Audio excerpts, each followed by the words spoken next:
Of course, the theme today has been candy, flowers, love, all things heart-related. So we want to check in with Lauren Barnes and Hannah Zettel live at Flower-Rama with a behind-the-scenes look at why two families are really celebrating today. Guys.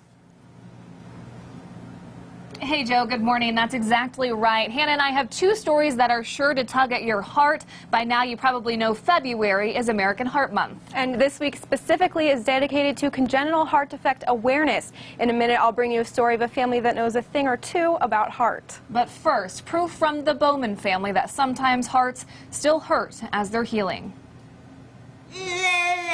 You might remember Ellie. We first met her in June of 2017.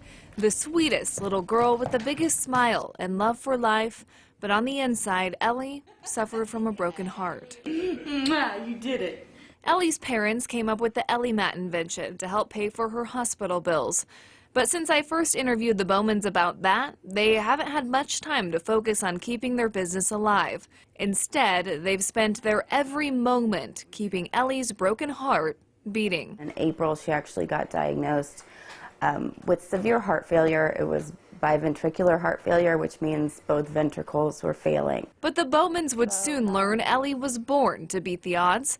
With plenty of reasons to say no, her doctors in St. Louis said yes. She'd had 3 previous heart surgeries. That actually complicates things quite a bit. But it's a really great visual representation of Ellie's journey. Every fish is like an uphill battle, so there's a lot of those. They were willing to try a heart and double lung transplant so long as Mom and Dad were. Then she started to get really sick, and then July 31st was the day when she was airlifted, for that last time. And we still hadn't quite made our decision yet about the transplant.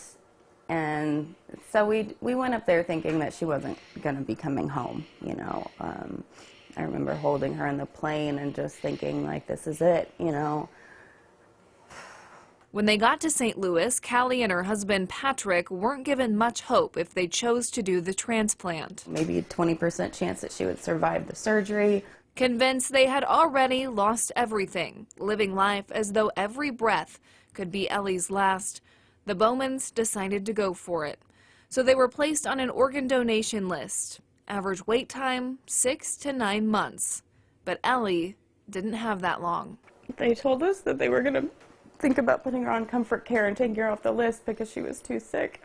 The next day they called and I didn't even answer my phone. Expecting heartache the Bowmans couldn't bear, thinking Ellie was getting bumped from the list, they ignored the calls. And then the nurse comes in the room and she said, hey, I think you really want to take this phone call. Ellie has organs. She's getting her transplant tomorrow. I was in shock and overjoyed. And then part of me was like thinking that this might be the last night with her. After 6 months spent recovering in St. Louis, the Bowmans are more than happy to finally be back home in Springfield. That's your heart. That's her sick heart. And then this is Ellie's new heart. Her big, strong, healthy heart. Callie on a mission to raise awareness for congenital heart defects, which she says don't get nearly the attention they deserve for the prevalence. 1 in every 100 babies are born with some form of congenital heart defect. It is by far the most common birth defect. 25% of those babies won't live to their first birthday. And though Ellie is alive, active, and more adventurous than ever before, the nearly 20 medications she takes, some of which don't even fit on this chart, are a reminder at 8, 9, noon, 4, and 2 times in the evening that Ellie's broken heart will never fully heal. On this Valentine's Day, you can find Ellie blowing chocolate ice cream kisses, which, for the Bowmans, is as sweet as it gets. Go anywhere. Coming up in just a few minutes at the end of the show, we have a very special surprise for our families. But before that, a unique story of heart that impacted one local family, and who better to tell it than the Valentines themselves. I kind of like pink. My most favorite color is turquoise, black, and blue. 7-year-old Lila isn't crazy about the color pink, even though her last name is Valentine. Sports, however, is a different story. Hey, there we go! I like to swim, I like to play baseball, I like to play soccer, I like to play basketball. February 14th is a National Day of Love, but this holiday is even sweeter for the Valentines. You wouldn't know by looking at her that Lila received a heart transplant when she was just 9 months old. There are so many people in the room as she's being wheeled in, and they're smiling at everyone, and everyone's expecting a much sicker child, but on the outside, she doesn't look that sick. After one heart donation wasn't strong enough to be transplanted, a suitable match did turn up. So we were at peace, sending her off to surgery. After an excruciating wait at St. Louis Children's Hospital, Lila's surgery was a success, and the Valentines were reunited. The numbers on her heart monitors were just so drastically different. Her coloring had come back.